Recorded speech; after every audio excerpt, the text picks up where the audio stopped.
O pecado é um fardo que a todos aprisiona e sobrecarrega a vida dos homens, os separando de Deus. Quero falar para você que tipo de vida Deus nos dá para vencermos os pecados. Em primeiro lugar, se esforce tanto para conhecer a Deus quanto para ser afetado pelos seus atributos eternos. Viva sempre diante dele. Ninguém pode conhecer o pecado perfeitamente, porque ninguém pode conhecer Deus perfeitamente. Você não pode conhecer o pecado mais do que você conhece a Deus, contra quem o seu pecado é cometido. A malignidade formal do pecado é relativa, pois é contra a vontade e os atributos de Deus. O homem piedoso tem algum conhecimento da malignidade do pecado porque ele tem algum conhecimento de Deus, que é ofendido pelo mesmo pecado. O ímpio não tem um conhecimento prático da malignidade do pecado porque eles não têm conhecimento de Deus. Aqueles que temem a Deus temerão o pecado. Aqueles que em seus corações são irreverentes e impertinentes para com Deus serão em seus corações e em suas vidas a mesma coisa para com o pecado. Nada no mundo inteiro irá nos mostrar de maneira tão simples e poderosa a maldade do pecado do que o conhecimento da grandeza, bondade, sabedoria, santidade, autoridade, justiça, verdade de Deus. Portanto, o senso da sua presença irá reviver em nós o senso da malignidade do pecado. Em segundo lugar, considere bem o ofício de Cristo, seu sangue derramado e a sua vida santa. Seu ofício é expiar o pecado e destruí-lo. Seu sangue foi derramado por ele. Sua vida o condenou. Ame a Cristo e você odiará o que causou a sua morte. Ame-o e você irá amar ser feito à imagem dele e odiará aquilo que é tão contrário a ele. Em terceiro lugar, pense bem o quão santa é a obra e o ofício do Espírito Santo e quão grande misericórdia isto é para nós. Irá o próprio Deus, a luz celestial, descer a um coração pecaminoso para iluminá-lo e purificá-lo? E ainda devo manter a minha escuridão e corrupção em oposição a essa maravilhosa misericórdia de Deus?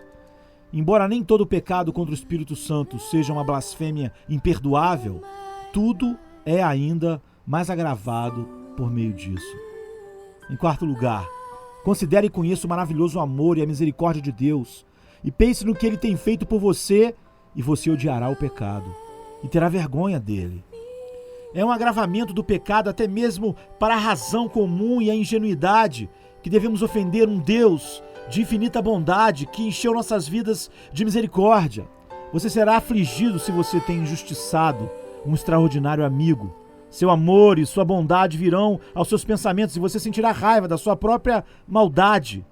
De um lado, veja a grande lista das misericórdias de Deus para você, para sua alma, seu corpo. Do outro, observe Satanás, escondendo o amor de Deus de você e tentando você debaixo de uma pretensa humildade de negar sua grande e especial misericórdia, procurando destruir seu arrependimento e humilhação, escondendo também o agravamento do seu pecado. Em quinto lugar, pense no propósito da existência da alma humana. Para que ela foi criada? Para amar, obedecer e glorificar o nosso Criador. E você verá o que o pecado é, pois ele perverte e anula esse propósito. Quão excelentemente grande e santa é a obra para a qual fomos criados e chamados a fazer. E deveríamos desonrar o templo de Deus e servir ao diabo em sua imundície e tolice, quando deveríamos receber, servir e glorificar o nosso Criador? Em sexto lugar, pense bem quão puros e doces deleites uma alma santa pode desfrutar de Deus em sua santa adoração. Então você verá o que o pecado é, pois ele rouba-nos desses deleites e prefere uma luxúria carnal ao invés deles.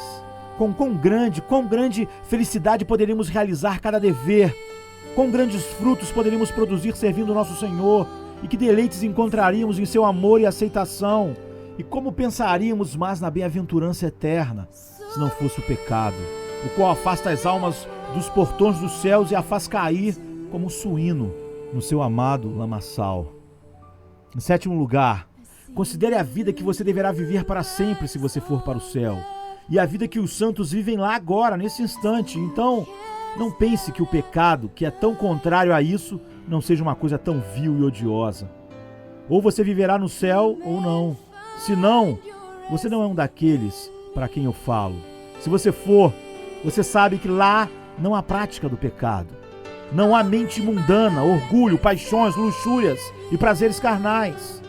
Se você tão somente pudesse ver e ouvir apenas uma hora como aqueles abençoados espíritos estão elevadamente amando e magnificando o glorioso Deus em pureza e em santidade, e quão longe eles estão de todo pecado, isso faria você repugnar o pecado e ver os pecadores num estado de extrema decadência, como homens nus nadando em seus excrementos. Especialmente, pensar que você tem esperança de viver para sempre com aqueles santos espíritos e, portanto, o pecado será desgostoso para você. Em 8º lugar, olhe para o estado e tormento dos condenados e pense bem na diferença entre os anjos e os demônios, e aí você saberá o que é o pecado. Anjos são puros, demônios são sujos. Santidade e pecado são extremos. Pecado habita no inferno e santidade no céu. Lembre-se que toda tentação vem do diabo para fazer você ser como ele. E toda santa disposição vem de Cristo para fazer você ser como ele. Lembre-se que quando você peca, você está aprendendo e imitando o diabo. E está até agora sendo como ele, como diz João 8,44. E o fim de tudo isso é que você sinta também os sofrimentos dele. Se o inferno de fogo não é bom, então o pecado não é também. Em 9º lugar, sempre veja o pecado como alguém que está pronto a morrer e considere como todo homem o julga no final. O que os homens no céu dizem a respeito do pecado? O que os homens no inferno dizem a respeito do pecado? E o que os homens à beira da morte dizem a respeito do pecado? E o que as almas convertidas e as consciências despertadas dizem? O pecado traz deleite e algo que eles não temem como é agora? Eles o aplaudem? Irão algum deles falar bem do pecado? Porém, todo mundo fala mal do pecado em geral agora, mesmo quando eles amam e cometem diversos atos. Você irá pecar quando estiver à beira da morte? Em 10º lugar, sempre veja o pecado e o julgamento juntos, nunca separados. Lembre-se que você terá que responder por isso diante de Deus, dos anjos e de todo o mundo, e você o conhecerá melhor. Em 11º lugar, olhe para a doença, a pobreza, a vergonha, desespero, podridão e morte na sepultura, e isso vai te ajudar um pouco a entender o que é o pecado. Estas são coisas que estão diante de ti e em seus sentimentos. Você não precisa de fé para entendê-las. E por tais efeitos, você poderá entender um pouco da sua causa. Em 12º lugar, olhe para algumas pessoas santas e eminentes sobre a terra e para o louco, profano e maligno mundo. E a diferença vai te dizer, em parte, o que é o pecado. Não há afabilidade numa pessoa santa e irrepreensível, que vive em amor para com Deus e para com as pessoas, e na alegre esperança da vinda de Cristo? Não é uma visão muito miserável o estado ímpio, louco, confuso, ignorante deste mundo? Não é isso tudo em que o pecado consiste? Embora a principal parte da cura seja fazer com que a vontade odeie o pecado, e isso é feito descobrindo sua malignidade, eu ainda adicionarei mais algumas orientações para a parte prática, supondo que o que já foi dito tenha causado algum efeito. Em 13º lugar, quando você descobrir a sua enfermidade e perigo, se entregue a Cristo como Salvador e médico da sua alma e para o Espírito Santo como seu santificador, lembrando que Ele é suficiente e disposto a fazer o trabalho que Ele mesmo prometeu fazer. Não são vocês que devem salvar e santificar a vocês mesmos, mas aquele que assumiu fazê-lo e faz para a sua glória. Amém.